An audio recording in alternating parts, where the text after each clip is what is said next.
She walked into rooms the way weather changes, without warning and impossible to ignore. On any given evening in 1880s London, the woman entering the ballroom was watched by everyone and acknowledged by few who dared approach her directly. Cabinet ministers adjusted their posture. Married men suddenly remembered urgent matters on the far side of the room, closer to wherever she happened to stand.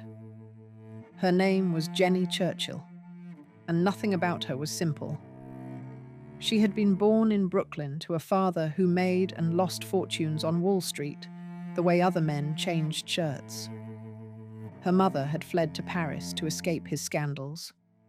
By the time Jennie was 20, she had charmed her way through the French court, caught the attention of the future King of England, and married into one of Britain's oldest families after a courtship that lasted exactly 3 days. What followed was a life that no novelist would dare invent. She helped build a political party. She ran a hospital ship in wartime. She edited a literary magazine that published Henry James. She buried one husband, divorced another, and married a third who was younger than her own son. And that son would become the man who saved Britain from its darkest hour. This is the story of the woman who made that possible. And it begins not in London, not in the grand country houses of the English aristocracy, but on a muddy stretch of lower Manhattan, where a farm boy from upstate New York was busy becoming the most reckless man on Wall Street. Chapter 1. The King of Wall Street. Leonard Jerome arrived in New York City with a law degree from Union College and absolutely no intention of practicing law. He had grown up on a farm in Pompey, a small town near Syracuse, one of 10 children. The farm offered nothing that interested him, neither did the courtroom. What interested Leonard was risk. He partnered with his brother Addison and a financier named William Travers, and together they dove into the frenzied world of mid-century Wall Street. Railroads, telegraphs, newspapers. The fortunes came and went with equal drama, built and lost and rebuilt again before rivals had finished counting their own. They called him the King of Wall Street. The name stuck for life. By his early 40s, the speculator had accumulated enough to attempt something no ordinary financier would consider. In 1859, he bought a plot on the southeast corner of Madison Avenue and 26th Street, directly across from Madison Square Park. Most wealthy New Yorkers built brownstones. Leonard commissioned Thomas R. Jackson to design a 6-story mansion in the French Second Empire style, with marble facades that broke every convention on the street. The interior matched the scale. A ballroom finished in white and gold, where fountains spouted champagne and cologne. A breakfast room that seated 70. A private theatre with 600 seats at the rear of the property, large enough to stage full opera. And behind the main house, stables for his thoroughbred racehorses. Black walnut panelling on the walls, carpet on the floors, wall to wall. The horses lived better than the staff. That obsession with racing led somewhere more lasting than the stock market. In 1866, Leonard purchased a 230-acre estate in what was then rural Westchester County. Together with August Belmont, he built Jerome Park Racetrack on the land, first flat racing course in America. Grandstand seating 8,000. A clubhouse modelled on a luxury hotel with facilities for sleighing, shooting, skating, and polo. The following year, Jerome Park hosted the very first running of the Belmont Stakes. Jerome Avenue in the Bronx still carries his name. Away from the track, Leonard lived with a hunger that exhausted everyone around him. Hunting expeditions in the West, guided by Buffalo Bill Cody, yacht races with William Vanderbilt, and women who were not his wife, openly and without apology. A contemporary observed that he dazzled New York with the novelty of his carriages and the costliness of his horses, and excited its dubious admiration by his extravagance, his speculations, and his scandalous love affairs. His own sister offered a gentler verdict. She said he had much sense of honour and hardly any sense of sin. His wife, Clara Hall, came from a landowning family and had married Leonard expecting stability. What she got was chaos dressed in expensive tailoring. By 1867, she had endured enough. Clara gathered her 3 surviving daughters and sailed for Europe.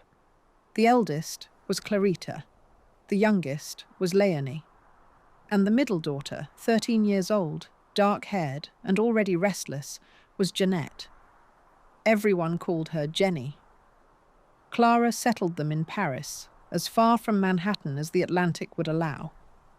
She had no idea she was carrying her daughters directly toward a world that would reshape every one of their lives. Leonard stayed behind. The mansion on Madison Avenue grew quieter. Within a few years, he would lose it entirely. The champagne fountains went dry. The theatre fell silent. The carpeted stables emptied. But the girl who had grown up inside those walls had already absorbed everything her father represented. Ambition without limits, a refusal to accept the world as she found it, and an instinct, sharpened from childhood, for knowing exactly how to walk into a room. Chapter 2. The Girls from Paris. Paris, in the late 1860s, belonged to Napoleon III and his Spanish-born empress, Eugénie. The court at the Tuileries was the centre of European fashion, European intrigue, and European excess. And into this world, Clara Jerome delivered her 3 daughters, like a woman placing bets on a roulette wheel. She intended all of them to land on the right number. Clara understood something that her husband, for all his brilliance with money, never fully grasped. Wealth alone meant nothing in Europe. What mattered was proximity to the right people, at the right time, in the right rooms.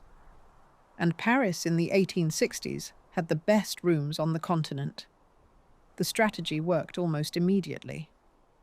Empress Eugénie took a liking to the eldest daughter, Clarita, and through that connection, the Jerome sisters were drawn into the orbit of the imperial court. They attended receptions. They were seen at the opera. Their American accents, rather than marking them as outsiders, gave them a novelty that Parisian society found amusing and attractive. Jennie was still too young for formal society, but she was absorbing everything. Her education in Paris followed the pattern of the European upper classes: languages, literature, deportment, and music. Clara arranged for Jennie to study piano under Stephen Heller, a concert pianist who had trained alongside Chopin and counted him as a close friend. Heller was not easily impressed, but he told Clara that her daughter possessed genuine talent. Enough, he said, to reach concert standard. Whether she had the discipline for it was another question. Heller was not confident on that point. Jennie practiced. She read voraciously. She listened to conversations she was not supposed to hear and remembered them. Her younger sister Leonie was quieter, more cautious. Clarita was fair-haired and conventionally refined. Jennie was neither of those things. She had her father's energy compressed into a frame that could not yet find an outlet large enough to contain it. There was also grief inside those Paris years. The youngest Jerome daughter, Camille, had died in 1863 at the age of 8. Jennie was 9 when it happened. The loss was never spoken of publicly by the family in the manner of the era. But 3 sisters became the fixed constellation from that point forward. Clarita, Jennie, Leonie. That was the order, and it would not change. The Paris years ended the way most things ended in 1870, with war. Prussia invaded France in July, and by September the empire had collapsed. Napoleon III surrendered at Sedan. Empress Eugénie fled the Tuileries through a side door. The Jerome women, like thousands of other foreign residents, packed what they could and left. Clara took her daughters to London. It was supposed to be temporary, a few months until the situation settled. Instead, London became the stage on which everything that followed would unfold. The city was the capital of the largest empire on earth, and its social machinery ran on a set of rules that no American family could hope to understand without a guide. Jennie did not need a guide, she needed an introduction, and she got one almost immediately. The Prince of Wales, Albert Edward, eldest son of Queen Victoria, was the gravitational centre of fashionable London. He was married. He was also deeply, consistently, and publicly unfaithful. His circle, known as the Marlborough House Set, operated by its own code. Discretion mattered, morality did not. The prince surrounded himself with people who shared his appetite for society, spectacle, and risk. Jennie met him within months of arriving. She was 16 or 17. He was nearly 30. The details of their first encounter are sparse in the historical record, but what followed is not. The prince noticed her. That alone was enough to open every door in London. Exactly how far that connection went in those early years belongs to a later chapter. For now, what mattered was simpler. Jennie Jerome had landed in London, and London had no idea what was coming. Chapter 3. 3 Days at Cowes. Every August, the yachting season drew London society to the Isle of Wight. Cowes Week was not really about sailing, it was about proximity. The royal family anchored offshore. The Marlborough House Set followed, and around them gathered everyone in British society who understood that being seen mattered more than being invited. In August 1873, Jennie was 19. She attended a ball during the regatta, and there the Prince of Wales made an introduction that would alter the course of British history. He presented Jennie to Lord Randolph Churchill, the third son of the 7th Duke of Marlborough. Randolph was 24, slim, intense, with a moustache that aged him beyond his years and a manner that oscillated between electric wit and cold withdrawal. He had studied at Merton College, Oxford, without particular distinction, and showed no clear direction in life. His family name carried weight. His personal prospects did not. None of that mattered after the first evening. Randolph was transfixed. Jennie found herself equally drawn to him, though for reasons she never fully articulated in writing. Within 3 days of meeting, they were engaged. 3 days. No long courtship. No careful negotiation between families. Just a decision made with the kind of speed that terrified both sets of parents. The Spencer Churchills were appalled. The Duke and Duchess of Marlborough considered an American woman without title or pedigree entirely unsuitable for their son. The fact that she was the daughter of a Wall Street speculator made it worse. Leonard Jerome, for his part, had reservations of his own. He liked Randolph well enough, but questioned whether a younger son with no income and no profession could support his daughter.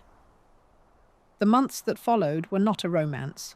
They were a negotiation, and it dragged on until early 1874. Leonard eventually offered a marriage settlement built around a capital sum of £50,000, yielding roughly £2,000 a year. Jennie would keep half as personal income. Randolph would receive the other half. In American terms, the dowry was valued at approximately $250,000. Adjusted for today, that figure runs into several million. The Marlborough family had reasons beyond pride to consider the offer carefully. Blenheim Palace, the vast Baroque estate in Oxfordshire that served as the ducal seat, was in serious financial trouble. Maintaining a house of that scale required income that the family no longer reliably possessed. American money, arriving through a marriage settlement, offered a way to shore up what centuries of aristocratic spending had slowly eroded. The objections faded. The wedding took place at the British Embassy in Paris on the 15th of April, 1874. It was a small ceremony. Few family members from either side made the journey. The bride was 20. The groom was 25. 7.5 months later, on the 30th of November 1874, their first child was born at Blenheim Palace. The boy was named Winston Leonard Spencer Churchill. The family maintained firmly that the birth was premature, brought on, they said, by a fall Jennie had suffered while out on the estate grounds. Whether that account was entirely accurate remained a subject of quiet speculation for decades. The timing was noticed. It was simply never discussed openly. What no one speculated about was the child himself. He was healthy, he was loud, and he arrived into a family where both parents were already looking past the nursery, toward careers and conflicts that would consume them entirely. Chapter 4. Exile in Dublin. It started with somebody else's affair. Lord Randolph's elder brother, the Marquis of Blandford, had become entangled with a married woman, Lady Aylesford, whose husband happened to be travelling with the Prince of Wales. When the affair threatened to become public, Randolph made a catastrophic decision. He obtained compromising letters written by the Prince to Lady Aylesford years earlier and threatened to release them unless the royal household intervened to protect Blandford. The Prince was furious. He reportedly challenged Randolph to a duel. The Queen was informed, and suddenly the Churchill family found itself at war with the most powerful social force in England. There would be no duel, but there would be consequences. The Duke of Marlborough was appointed Lord Lieutenant of Ireland in 1876. The appointment was not a reward, it was a removal. By sending the Duke to Dublin, the palace ensured that the entire Churchill family would vanish from London society. Randolph and Jennie were expected to follow. They did. Dublin was comfortable enough in material terms. The viceregal lodge was grand. There were dinners, functions, the machinery of colonial governance. But for a couple who had been at the centre of London, it felt like a locked door. Jennie responded in a way that surprised everyone, perhaps including herself. She threw herself into the political life of Ireland, not the social calendar, the actual politics. She sat through meetings. She listened to debates about Irish land reform, home rule, the tensions between Protestant ascendancy and Catholic grievance. While Randolph served as his father's unofficial secretary, Jennie was educating herself in the mechanics of power, how coalitions formed, how arguments were framed, how votes were won by people who never stood for election. She had no title that granted her a seat in any chamber. She took one anyway, informally, by making herself indispensable to the men who did hold seats. It was a skill she would refine for the rest of her life. Meanwhile, the nursery filled. Jack, their second son, arrived on the 4th of February 1880, and both boys were handed, almost entirely, to someone else. Elizabeth Everest was a plump, warm, fiercely devoted woman from Kent, who had been hired as Winston's nanny shortly after his birth. In Dublin, and for years afterward, she became the fixed point in both children's lives. She fed them. She read to them. She answered their questions. She was there when they were frightened, and there when they were bored. Their mother was not. This was not unusual. Upper-class Victorian parents did not raise their own children. Servants did. But the gap between Jennie and her sons was wider than convention alone would explain. Randolph was consumed by his political frustrations. Jennie was consumed by her own emerging interests. Winston, even as a small boy, seemed to sense the distance.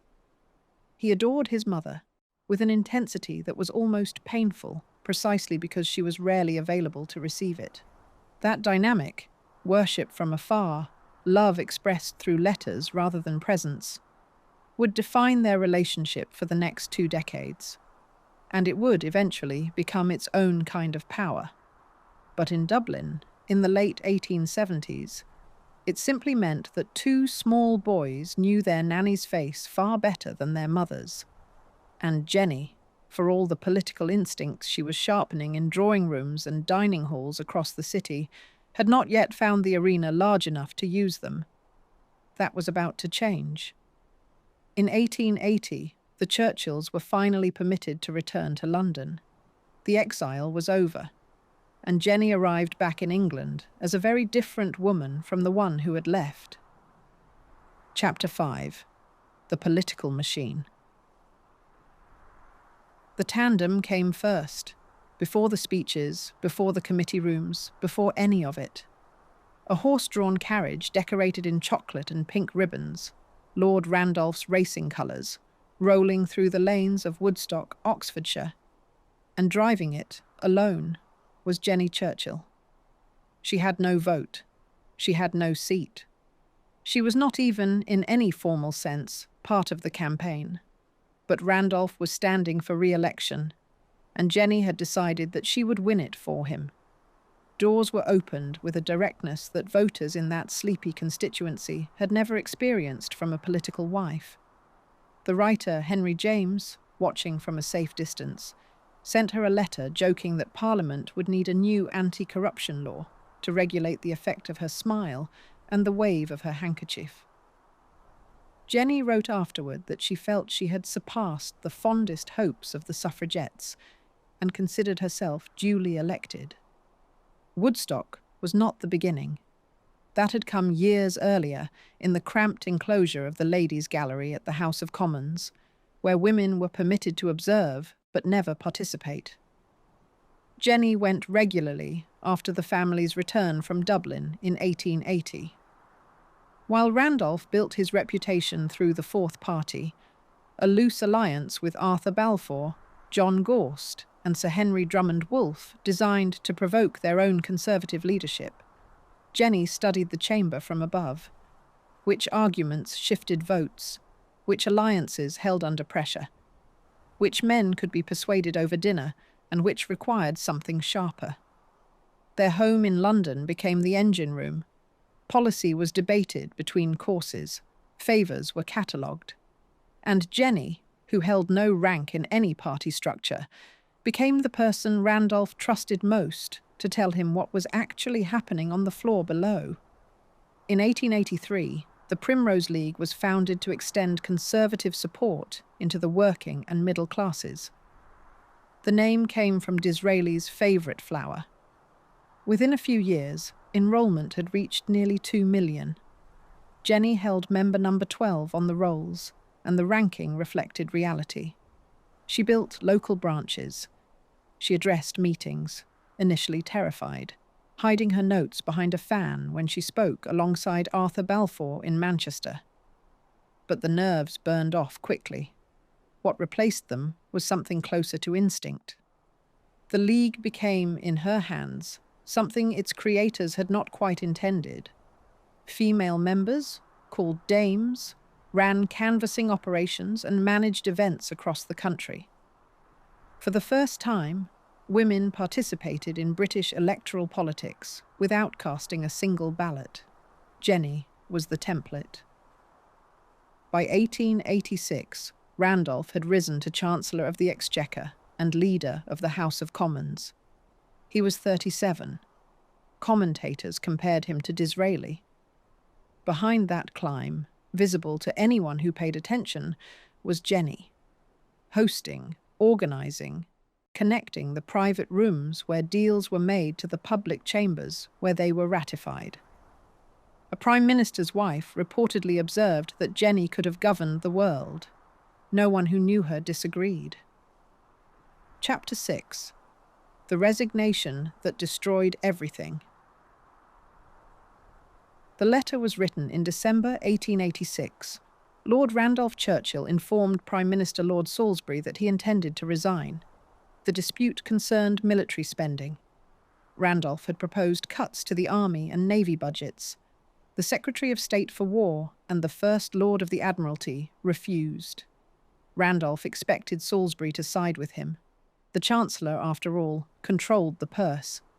He put the threat on paper and sent it. Then he waited. Salisbury did not negotiate.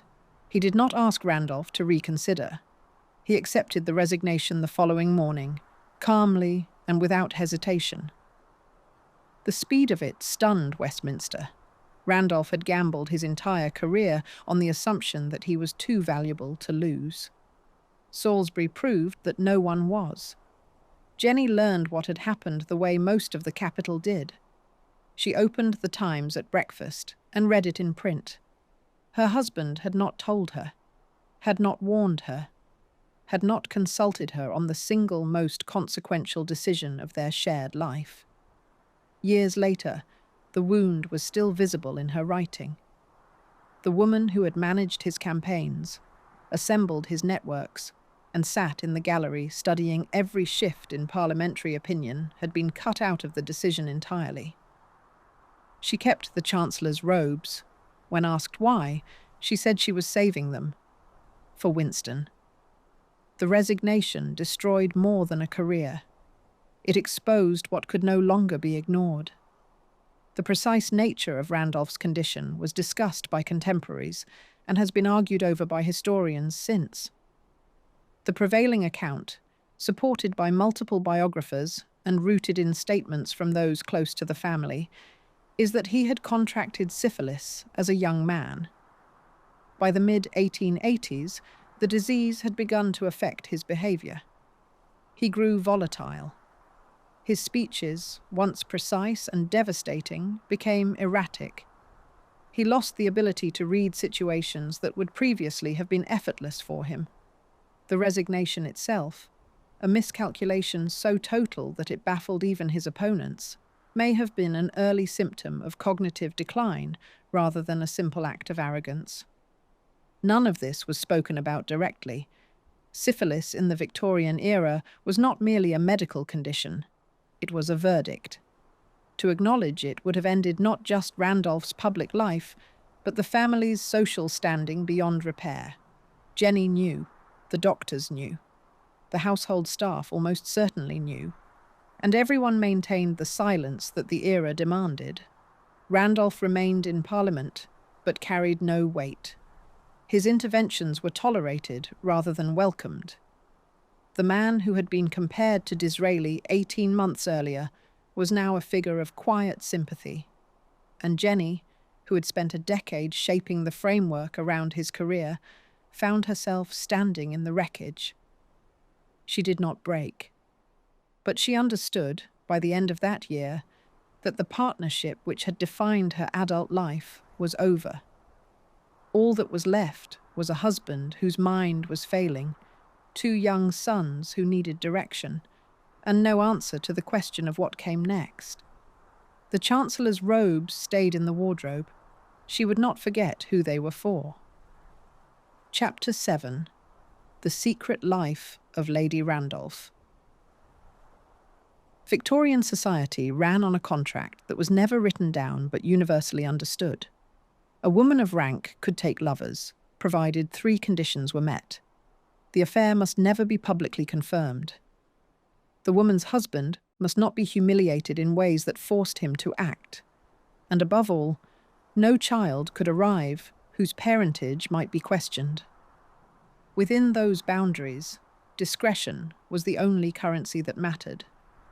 Jennie Churchill understood the rules and moved within them with a sureness that came from years of close observation.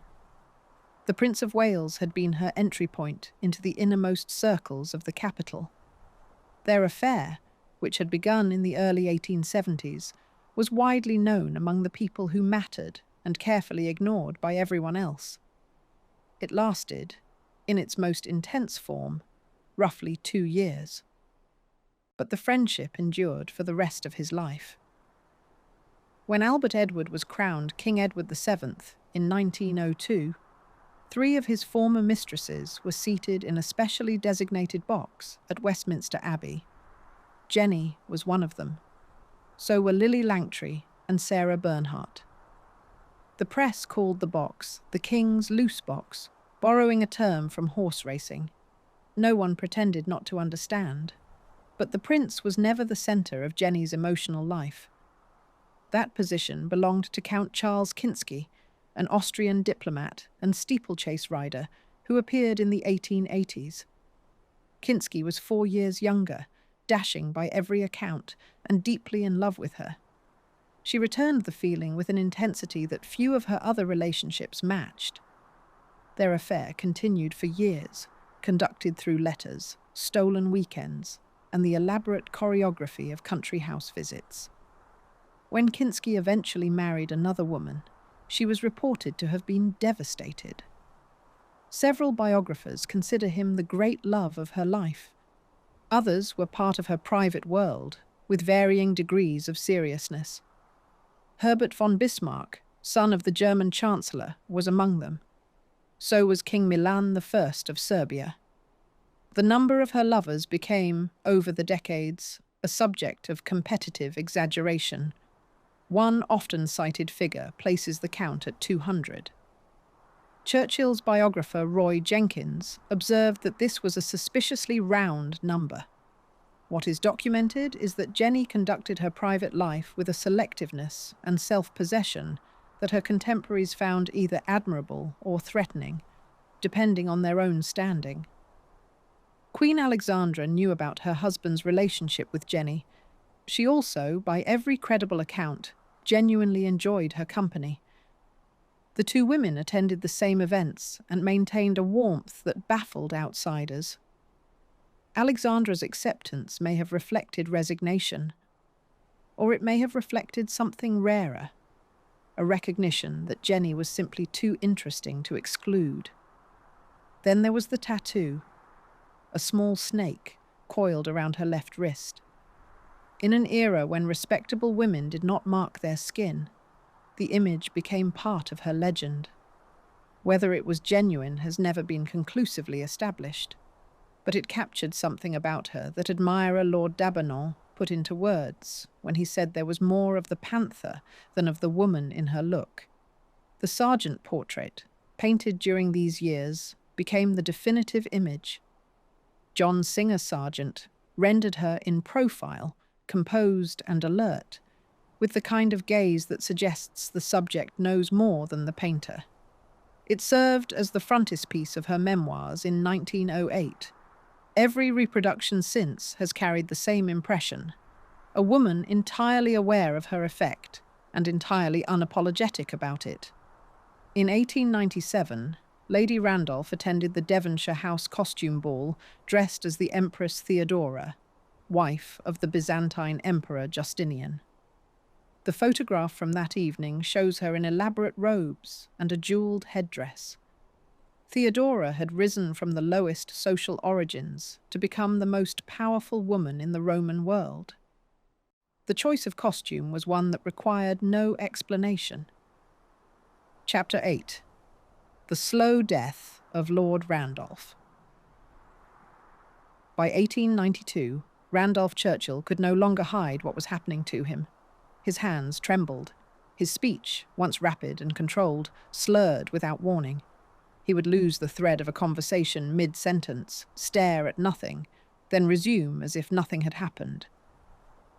In the House of Commons, members who had once feared his interventions now looked away when he rose to speak.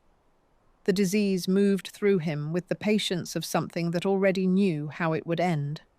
Jennie watched it at close range. The man she had married was 18 years gone, replaced by someone she recognized less with every passing month. And yet she did not leave. Whether this was loyalty, duty, or something harder to name, her private letters offer no clear answer. What they do record is that she remained at his side during the worst of it, managing his care, shielding the boys from the full reality, and absorbing the cost of it in ways that left marks she never discussed. In the summer of 1894, acting on medical advice that a change of climate might slow the deterioration, Jennie took Randolph on a journey around the world. They travelled east through Europe, then on to Egypt, India, Singapore, Hong Kong, Japan, and back across the Pacific. It was supposed to last much longer. They were home within 7 months. The journey became, by every account, a prolonged and worsening ordeal. Randolph deteriorated at each stop. He grew confused in public. He failed to recognize people he had known for decades.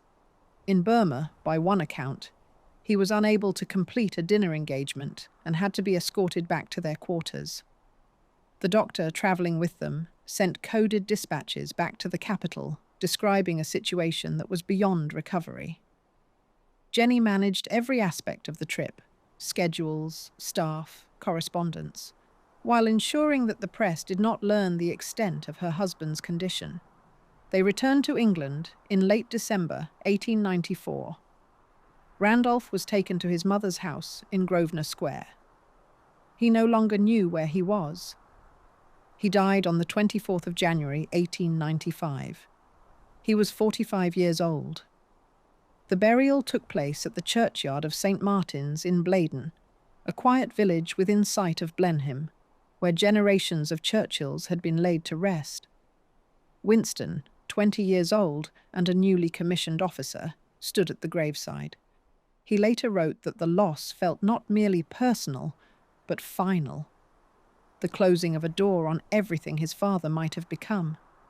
Jennie was 40, a widow. The role of political wife had dissolved, and no other title replaced it. She held no official position.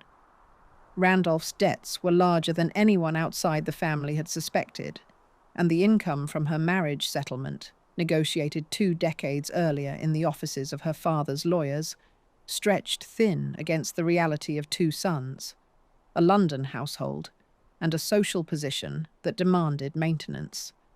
But if anyone expected Jennie Churchill to disappear into quiet widowhood, they had seriously misjudged her. The grief was real. So was everything that followed. Chapter 9. The Hospital Ship Maine. In October 1899, Britain went to war in South Africa. The conflict against the Boer republics was expected to be short. It was not. Within weeks, British forces suffered a series of humiliating defeats. Newspapers reported wounded soldiers stranded in field stations that could not cope with the number of casualties. Jennie had both sons in the war zone. Winston, working as a correspondent for the Morning Post, had been captured by a Boer patrol in November and was being held in Pretoria. Jack was serving as a cavalry officer with the forces advancing toward Ladysmith. Their mother, 5,000 miles away, decided that receiving news was not enough. The idea for a hospital ship came from Jennie Goodell Blow, an American socialite whose husband ran one of South Africa's wealthiest mining syndicates. Blow proposed chartering a vessel and staffing it with American-funded medical personnel. Jennie took the chair of the fundraising committee and drove the effort with the same focus she had once applied to Woodstock. Working alongside Fanny Ronalds, another American expatriate, she raised $150,000 in weeks. Bernard Baker, a Baltimore shipping magnate who had founded the Atlantic Transport Line, offered one of his vessels. The ship was the Maine. It was hauled into dry dock at Limehouse Reach on the Thames and rebuilt from the hull outward. When it emerged in December, it carried an operating theatre, an isolation ward for infectious cases, and an X-ray machine. Most military hospitals in the field had never seen one. The Duke of Connaught presided over the launch. The Maine left Portsmouth in late December 1899, flying 4 flags: the United States, Great Britain, the Red Cross, and the Admiralty's transport fleet. Jennie was aboard as the head of the American contingent. The voyage was not smooth. Tensions between the British crew and the American surgical staff surfaced almost immediately, rooted in competing claims over authority. Jennie placed herself between the two groups, settling disputes that could have ended the mission before it reached Africa. They arrived in Durban in late January 1900. The harbour was choked with troopships, and the Maine, anchored offshore, began receiving casualties within hours. British and Boer wounded were treated side by side. Soldiers arrived in torn uniforms caked in dust and received the same care regardless of which army they had come from. 20 operations were performed during the ship's time in harbour. 3 patients died. The rest were nursed, cleaned, and sent onward. Among the wounded brought aboard was Jack Churchill, hit at Tugela Heights during the push toward the besieged garrison at Ladysmith. He was carried onto his own mother's ship. Jennie noted the wound, ensured his treatment, and returned to work. Winston, by then free and filing from the front, estimated in a dispatch that more than 300 patients had been treated aboard the Maine during its 2 months at Durban. The ship departed for England in mid-March, carrying the sick and wounded home. 2 years later, in October 1902, Jennie received the Royal Red Cross from King Edward VII at Balmoral Castle. The king, who had once been her lover, now pinned the medal to her dress. Neither of them would have found the occasion unusual. Chapter 10. The Pen, the Stage, and the Wrong Husband. While the Maine was being fitted on the Thames, Jennie was simultaneously launching a literary magazine. The two projects ran in parallel through the autumn of 1899. Widowhood, it turned out, had freed her to work on 2 fronts at once. The Anglo-Saxon Review was her most ambitious intellectual venture, a quarterly journal, lavishly produced, with each issue bound in a reproduction of a famous antique cover. A single copy cost 1 guinea, roughly 20 times the price of an ordinary magazine. Contributors included Henry James, George Bernard Shaw, Stephen Crane, and members of both Houses of Parliament.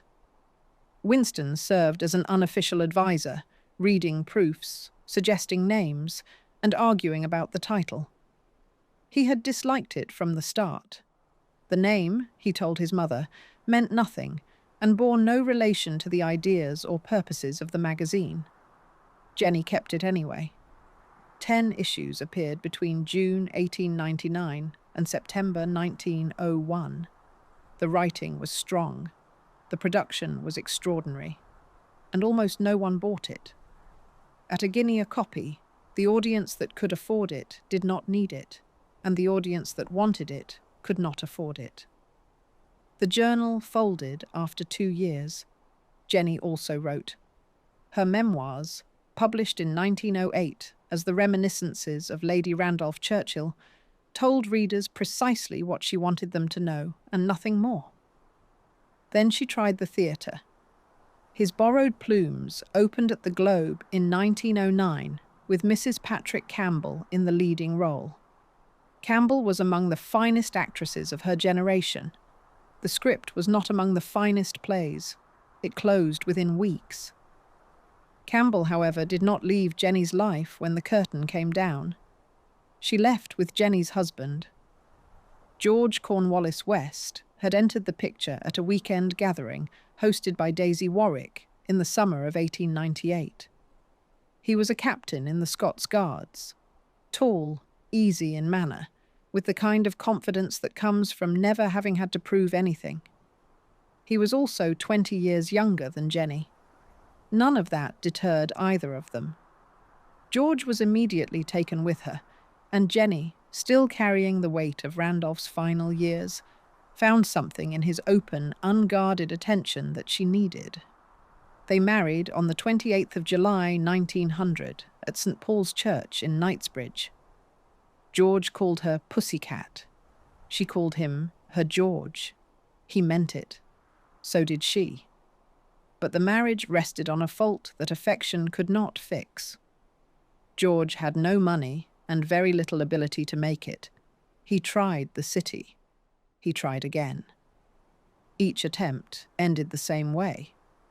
Jennie, who had spent her adult life among men who bent the world toward themselves, now shared a home with one the world barely noticed. They separated in 1912. The divorce came in April 1914. Shortly afterward, George married Mrs. Patrick Campbell.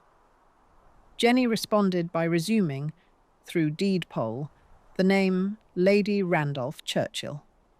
She dropped Cornwallis West from her identity as cleanly as Brooklyn had once been left behind.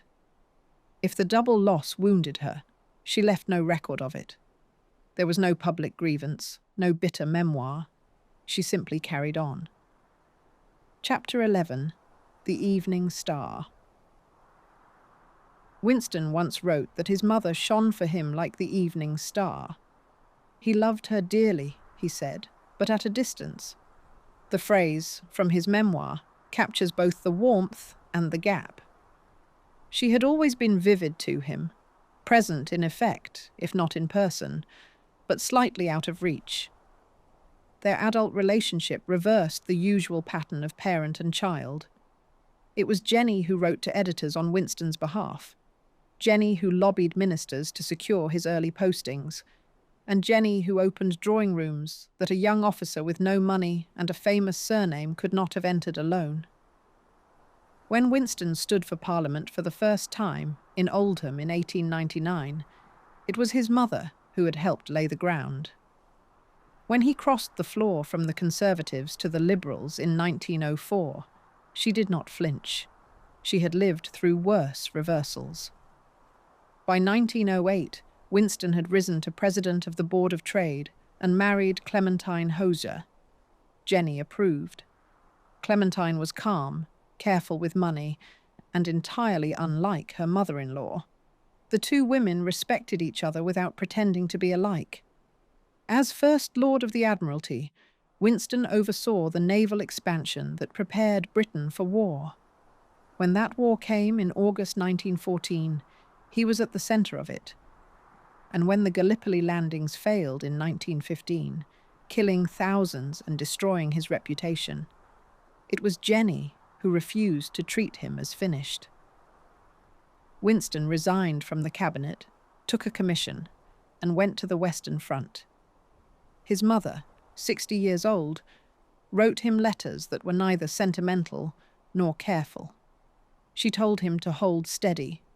She reminded him that his father had been destroyed by one resignation, and that he must not allow the same thing to happen twice. Jennie's own war work was quieter than it had been in South Africa. She helped coordinate hospital supply efforts and lent her name to fundraising committees. But she did not command a ship or cross an ocean. She was older now. The intensity had not dimmed, but the scale of her interventions had. What had not dimmed was her capacity to surprise. In June 1918, at the age of 64, Jennie married for the third time. Montague Porch was a colonial office administrator she had met during a visit to Nigeria. He was 41, 3 years younger than Winston. Winston, when informed, reportedly said he did not mind having a stepfather younger than himself, so long as the man was kind to his mother. The line may be apocryphal, but it fits. He had long since accepted that Jennie operated on her own terms. The marriage was quiet and, by most accounts, a happy one. Porch was neither striking nor driven. He offered companionship, patience, and a willingness to let Jennie remain exactly who she was. After Leonard Jerome, Lord Randolph Churchill, and George Cornwallis West, it was perhaps the most sensible match she had ever made. It was also the last. In May 1921, Jennie was visiting a friend in London when she fell down a staircase. She was wearing new Italian shoes with high heels. The left ankle broke. At 67, a broken ankle should not have been fatal, but the wound turned gangrenous. Doctors amputated the leg above the knee.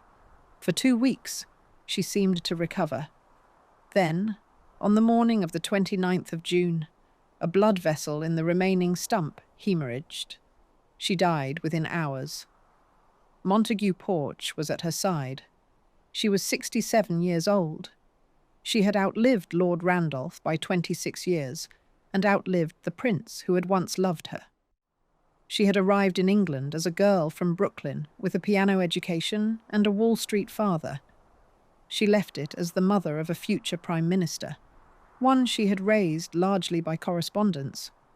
She had launched a magazine, a play, a hospital ship, and 3 marriages. Not all of them had worked. None of them had been cautious. There is a churchyard at Blaydon in Oxfordshire, within sight of Blenheim Palace. Lord Randolph had been placed there in 1895. Jennie was placed beside him. Whatever the marriage had been in life, in death they share the same ground. Winston, who would go on to lead Britain through its darkest war, never stopped speaking of her. In letters and speeches, he returned to her influence the way one returns to a first principle. She had not been a gentle mother. She had not been a faithful wife. What she had been was something rarer. A woman who understood power, refused to be diminished by the men who held it, and turned the constraints of her century into a life that was entirely her own. The Italian shoes were beautiful. They were also brand new. She had not yet worn them in.